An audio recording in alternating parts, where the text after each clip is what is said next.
Hey, this is Ryan Dial. I'm going to share with you the top tips from real estate agents, professionals like me, how we get the biggest money for our clients. So stay tuned.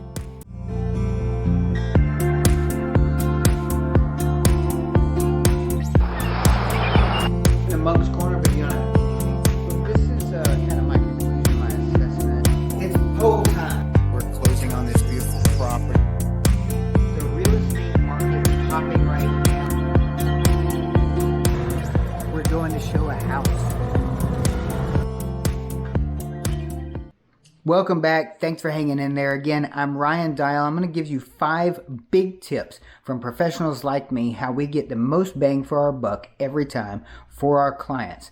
Now, I can't give you all 15 or 20 that I want to on film because you're not going to watch for 30 minutes. I tried. I actually filmed it. So I'm going to instead do a PDF at the end of this that you can download. All you have to do is click that link down in the comments and you can download the full list of tips that I give out to my clients in order to get the most bang for the buck and tips that I do to get most bang for the buck.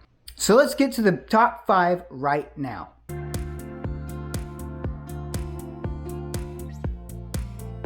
Number 1 on my list, if you're putting your house up for on the market, neutralize those paint colors.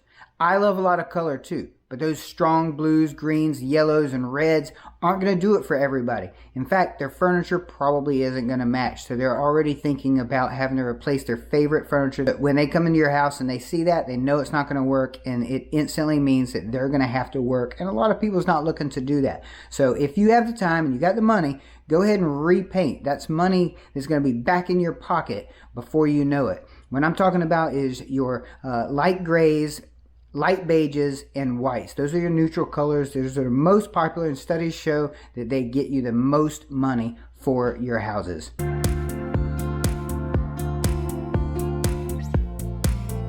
Number 2 on my list, I would say make those simple repairs.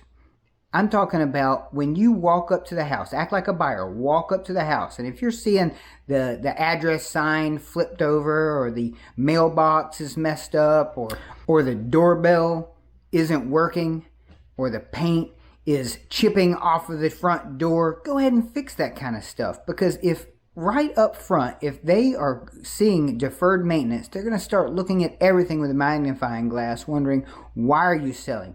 Maybe there's something else that's wrong or shoved under the rug.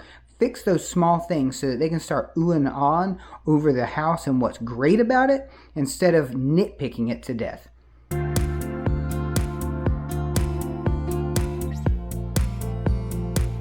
Number 3, declutter that house. Look, I'm not going to tell you to put on an extra room. I'm not going to tell you to add another 400 square foot, but that would increase your sales price.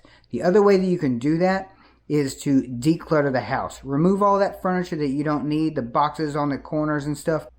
All of that makes your floor footprint seem smaller. When people walk in and there's furniture everywhere, it makes it feel tighter whenever they're walking in there. They can't imagine how their L-shaped couch is going to fit in there. So declutter. Push it all out to the garage. Nobody's going to care if it's out there. And I'm talking about the kitchen too. Make those countertops look like they go on for days. Remove everything that you don't need except that coffee maker. You know I like my coffee. Shove it into the cabinet. Shove it into the garage. Nobody cares if it's cluttered up in there. You want that house to look move-in ready and big.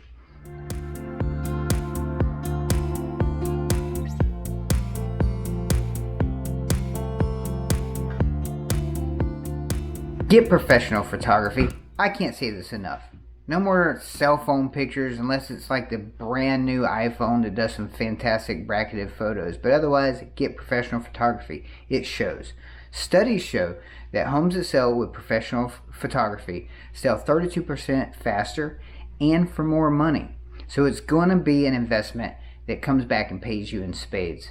Now, if you can do your own photos and you have the type of equipment to do this, go for it. But understand that you're going to be spending money on equipment, your time, your driving, editing can sometimes take hours. And a professional has all the right equipment to be able to do this. It usually costs about $150 for a smaller house, up to $300 for a larger house. plus any type of additions that you put on, like a drone shot that you may want for a larger property.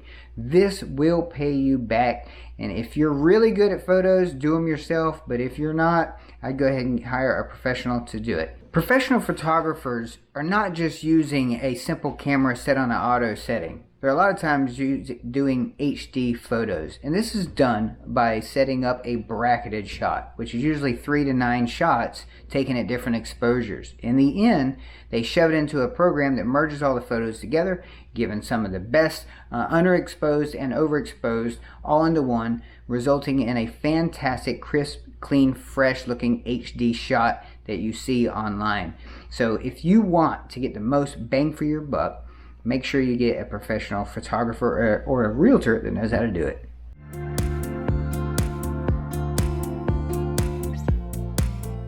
Price that house to sell. This is not a trick of your real estate agent trying to get a fast check. Remember, we get paid more money if your house sells for more.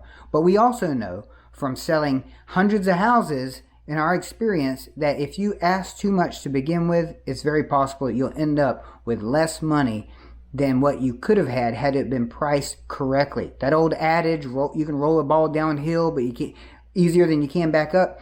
It doesn't exactly translate like that in real estate, because houses that sit on the market too long get a stigma. People start looking at them extra close, wondering why they've been sitting there when everything else is selling. So you will end up doing price reductions until you are under what your realtor originally asked you to sell for. I've seen that before. It's not always, and we are in a seller's market right now, so you can be a little aggressive on the house, but don't get crazy. You didn't win the lottery here. We can try to get you as much money as possible, but trust your realtor on the pricing and price it right. If you don't trust your realtor,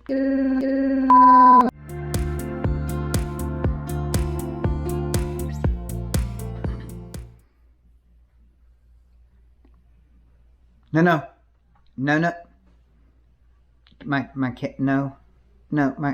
You're moving my cat. It's my cat. She is moving the camera. She's rubbing on the camera tripod, and that's why you're moving right now. Ouch! That's your claws. What are you doing? Come here. Okay. Yeah. So this happened. Oh. I don't deserve this. Do you want to do a video with me? Okay. Look, this isn't my taste. This isn't like what I try to do. But I'm going to try to talk while carrying this fur baby. So, I'm Ryan Dial, and I'm trying to show you 5 of my biggest tips for selling houses. If I can get through this, oh, what are you doing? Oh, yuck. What are you doing? This is going to ruin my reputation. You realize that, right? Oh. So, like I'm saying, I love fur babies. But you gotta remove them from the house during the showing. What if this starts happening? What if this is happening? Like, they buying the house. Cut.